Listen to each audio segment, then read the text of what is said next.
And I went, pow! Nothing happened. But I did break my hand. Broke right here. And my knuckle went 2 centimeters down. Holy shit. And I said to my assistant, Rinus, I broke my hand. He said, now what? I said, now we're going to show that it is the wrong way Oyama taught us to hit. Because if you hit here, and you hit 4 centimeters, and you hit this knuckle of the middle finger, when you hit real hard, that swells up, it will never ever go away. Never. Which means it's in the way of hitting or breaking boards. Because if you break boards with the middle finger, you will also injure or most probably break your hand, like I did. I broke this bone. You can still feel the thing here where they repaired it. So I said, put up this knuckle so it was in place again, put my thumb right around it, and I said, it's not like this, no, it's like this. So the knuckle of the index finger should be straight on the shoulder, and not like this. That's why you see boxers who did fight on the street, they hit a hook, and they hit with the little pinky. And you will see it's all fucked up. Because once you hit the jaw will go, but your hand will also go. So you should hit like this. Now you have a triangle. 1, 2, 3 in the middle. See? So not like this, not like this. The same pop. So I went to him, I said, now don't make a move. If you move, even if it is a millimeter, half a millimeter, I will really wreck my hand. So I turned my fist and said, damn! And pow! The 4 boards broke. And I didn't injure my hand anymore, and it was already broken. So I went to hospital, and they had kind of machine. I had to put my hand in there. They put some sedation in there, and there was a big silver pin, and I could look right through it. And I put it right in there. Knik, pok, pok, pok. And here I was with a silver pin in there. And I had to teach at the summer camp for judo. So I did judo like this with 2 feet. But it worked. So when you hit, you don't hit like this. You hit like this. And not like this, because especially when you break boards, you wreck your skin and everything. But just go, talk, see? Talk, talk. And this is very dangerous, because if I hit you, like, pop, pop, I will break a skull. And I proved that in a big fight in 1964 against 5 pimps from The Hague, and one threw a kind of tool for getting wheels off the car, and he hit me right in here. I was so pissed.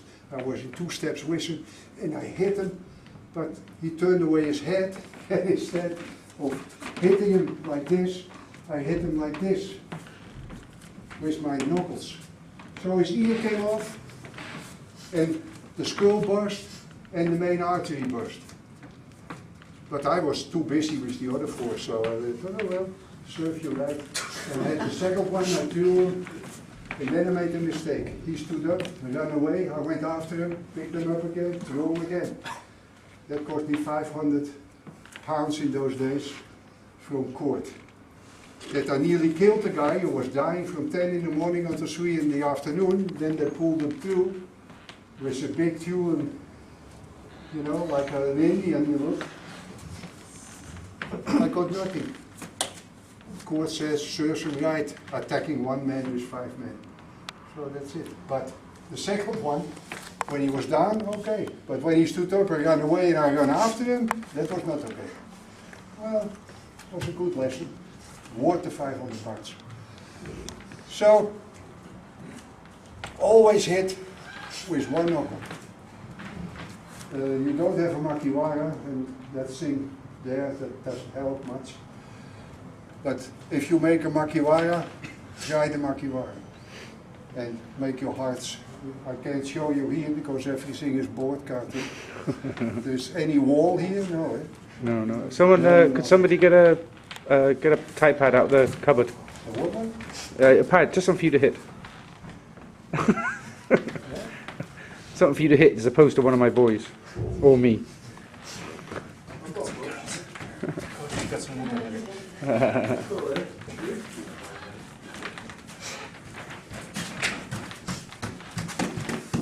No, it's not that. No, I mean to toughen up your heads. Oh, to toughen up your hands, okay, That's okay. to toughen up sessions. No. You know, it's just when you have a board or iron, you just you punch it. Where's he going? No. This is a little better.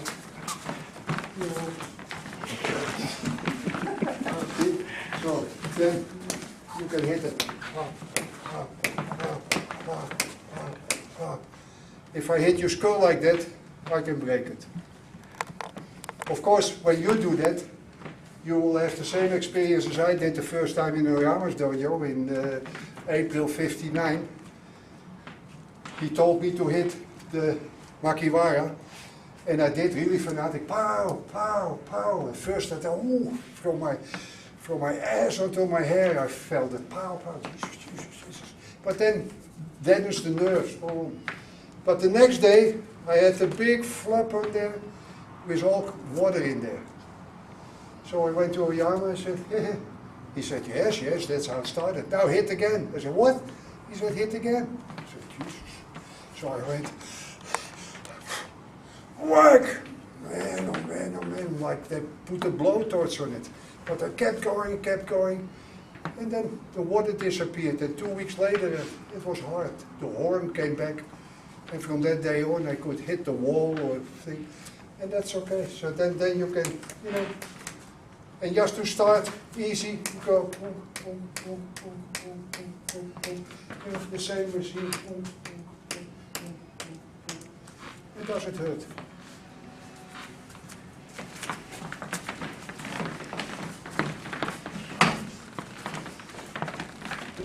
So this is one always in a triangle.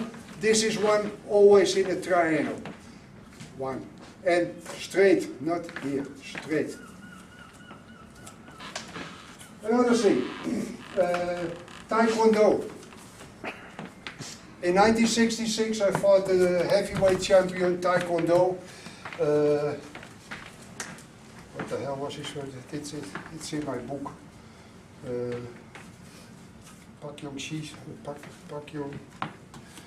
Park anyway. And he had big cups and newspaper things, and he fought. First fought Jan Kallenbach. Jan Kallenbach threw him in also the guy and nearly killed the guy. He had ice, and put ice on his head, so he stood up again, but he had a terrific spirit. As soon as he woke up, he said, oh, now I fight Bluming. And I never see that again, not even with the Japanese. So Kurosaki said, no. When you are through with him, there is nothing left. I fight him first. Then he made a big mistake. He would punch, put his fingers straight, and scratch, which has nothing to do with Taekwondo or any karate. He scratches with the nails and pyong, right above your eyes, breaks your eyebrows. And he was stupid enough to do that by Kurosaki. Bam, is it? Kurosaki, Nanda! Bakayaro! The Korean didn't understand him, and he attacked him with a side kick. Kurosaki said, boom, gripped him, pulled him towards and said, pow, boom, boom, out. As soon as he woke up, he said, now I fight Bluming. Terrific. But it was not much of a fight, because I first threw him a few times easy with also the guy, because we had contact, boom. And then he said, no more throws, okay. Then he comes in. And I see that he wants to twist and turn. I don't know why he didn't, but he must have seen something in my eyes. I better not. So he came in, and I said, yay! And he did this, and I made a shot guy. Boom! Right under it, on his forehead. And he dropped like an ox shot. And then he left. About a year ago, I got an email, and the email was, Park Jung-so was his name. His email said, my teacher is Park Jung-so. And I saw on your website that you did fight him, so I asked him. And he said, yeah, it was a terrific dojo. Nice people, and yeah, they knocked me out. And my regards, give him my regards. So that was funny. But that is the best guy, the only guy who ever took up my challenge. You're so good, please come. It's very funny. People who amount to something, who are real good fighters, real good champions, they will never challenge you. They will always have respect, because they know how hard it is in this game to be at the top. They will always be friends. But as soon as there is some big mouth, usually Kutsiwasa specialist, the mouth specialist, then you challenge them. Oh, come to my dojo. They never did. Kwan Mogun did, but he never knew I challenged him. But he did. He was in Holland, and so he started and came in. It was a good thing. Loved it. But this round thing, who knows, who can do this? This, you know, this backward thing, boom, boom, boom. You sure, Marc? You sure go? Yeah, the roundhouse, from the back. Yeah. You know, like boom, boom. Okay, I'll do it. You want the shiragiri or shiragiri? No, the round one. This one. Right, that's it.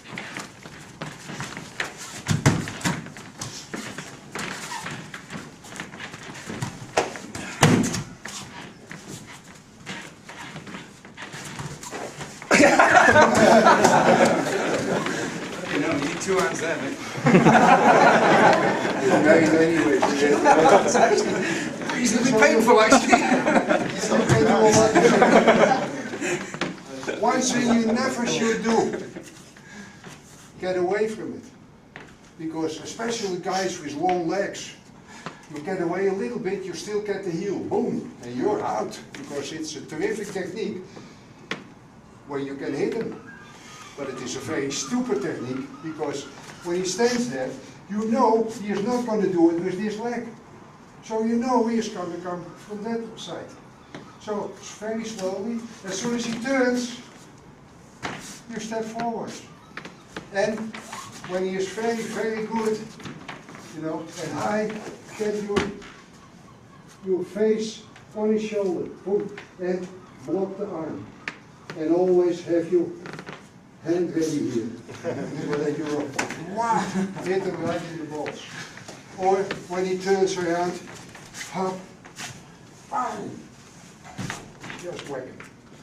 But go in him, boom, and make yourself small and close to his chest or to his back. Never get away from him. Always wait for him. Boom. Go, dive right in. Okay. We go to the ground.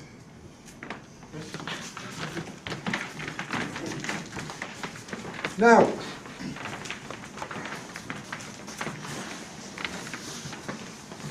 the first time you've got him down, Gogor showed me that too, and Jean LaBelle, when he has judo trousers on, always grip the trousers together, and if you want to go that way or that way, pull the legs away and get in. If he is like this, see, so don't get in between his legs.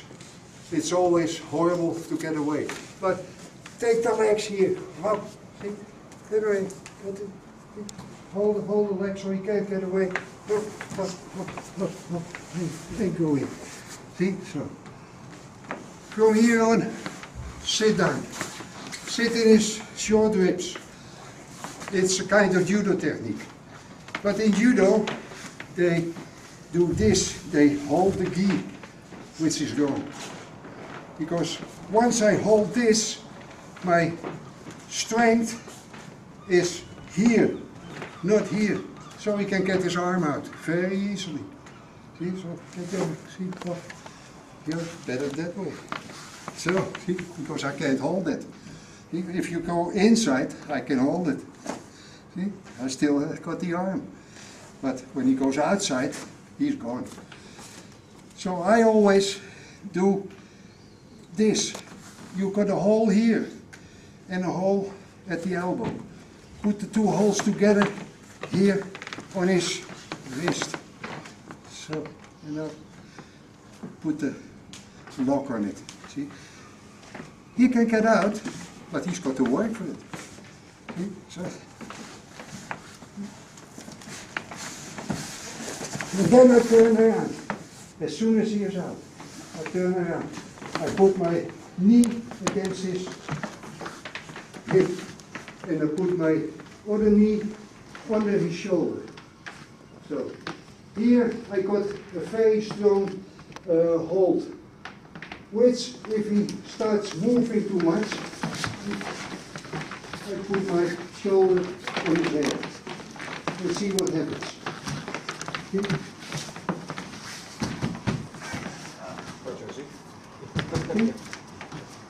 70–80% of the strength is gone. Because as soon as he has his neck and his head free, he has the possibility of using his whole body.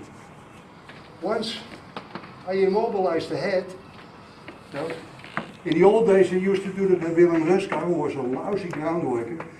I used to hold him like this. And he couldn't get away. He was so tired he couldn't get away. I was just moving in, holding him. So, and it pissed him off.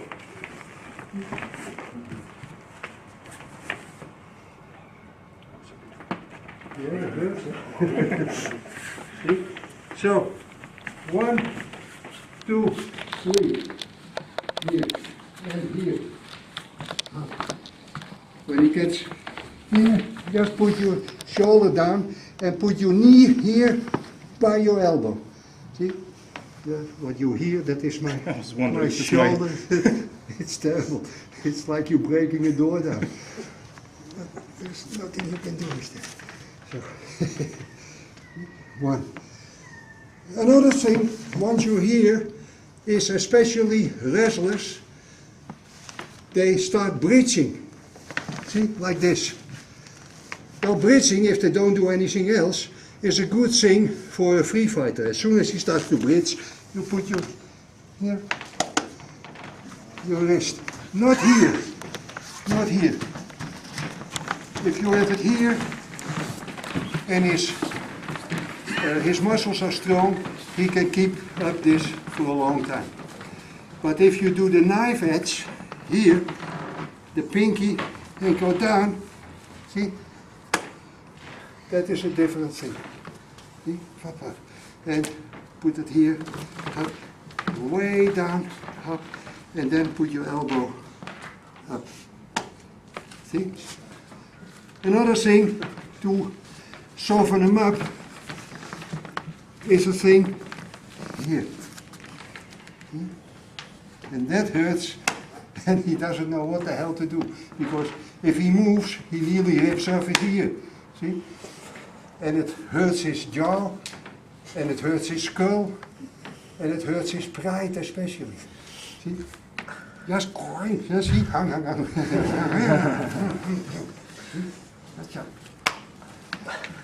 That's a lousy feeling. So 1. This I always call the fort.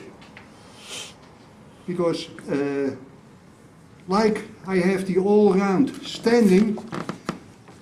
I have all-round standing is you have the kicks, the punches. Once you have contact, you go in the second phase. You have several throws. Once the second phase is over, he is on the ground. That's the third phase, groundwork. That's the three things of mixed martial arts. There is nothing, absolutely nothing else.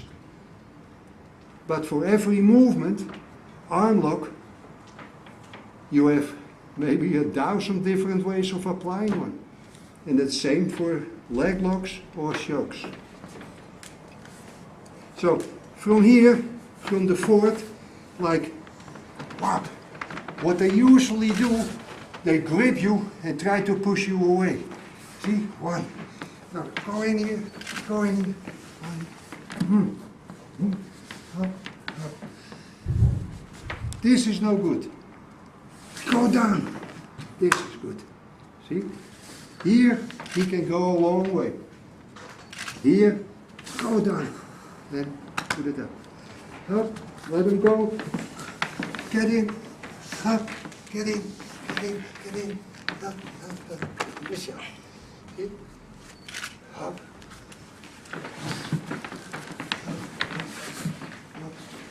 Yes.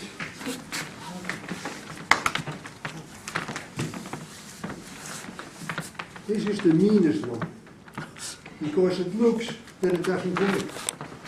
One, up, one. You say, well, that doesn't work. You try to wiggle out of it, but it doesn't work. So you have to turn on your side. He screws himself over.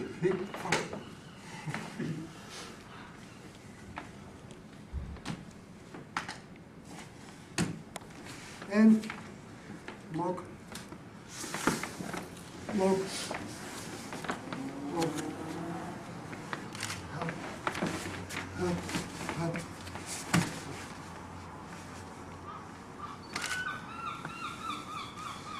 Okay.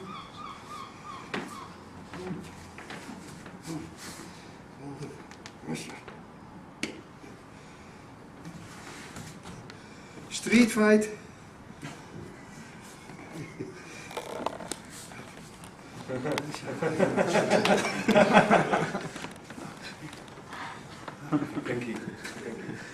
Anything. It works. That works for sure. So, 1, 2, 3. Okay. Push. Right your elbow.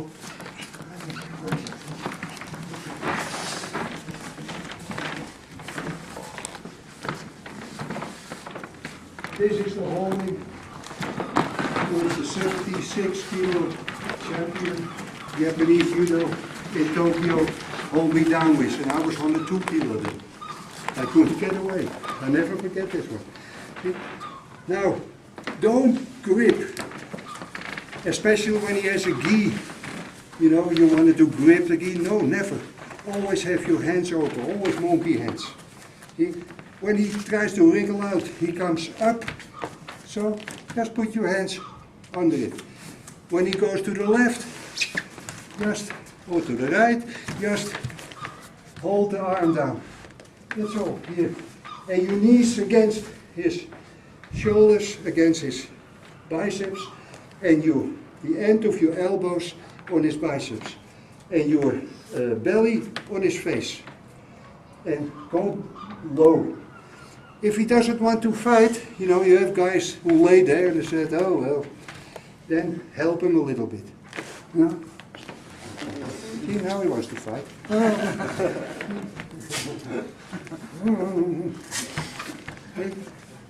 I'm not doing anything, I'm just laying there. You know? Yes, sir. Next time, turn. Lay down and lay on his face. And hold the arm. Lay on his face. So, if you don't lay on his face, he can wriggle out of it, especially when he is a good wrestler. But lay on his face, you immobilize at least half his body straight. See? And a really experienced guy can get out of that. And at the moment I weigh about 99 or 100 kilo. So it's not like the old days again, when I could do a squat with 240 kilo, and a pullover with 160 kilo, and a bench press with 180 kilo. Now I train with a bench press with 20 kilo, and it hurts.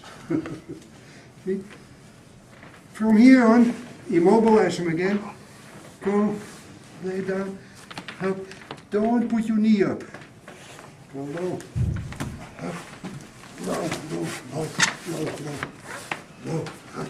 Hey, and sit.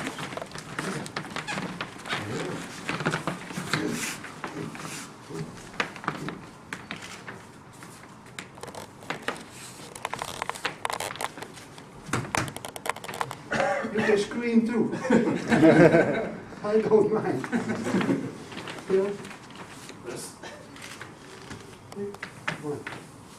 And it's very funny. Once you get on top of him, and you start fucking around here, he says, what he's going to do? Nothing, I already got you. See? If he has the kind of Chris Dolman arm, then make a special effort. Here, not even Chris Dolman can hold this, because I immobilize his head. See? And just lean backwards, that's all. No strength is involved. Pick up his head. Turn. Turn. Up. Up. Yes. Yes. That's not allowed really, but This one's injured. he's a street fighter, so Injured wrist. I couldn't make him happy. Injured wrist. See? And you want to choke him? Pick up his head. So. This.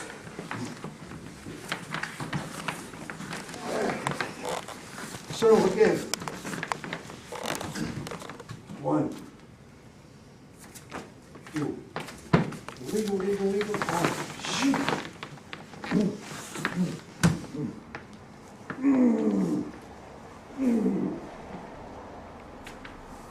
Up. Turn. Up. Third. Up. Then up. Up.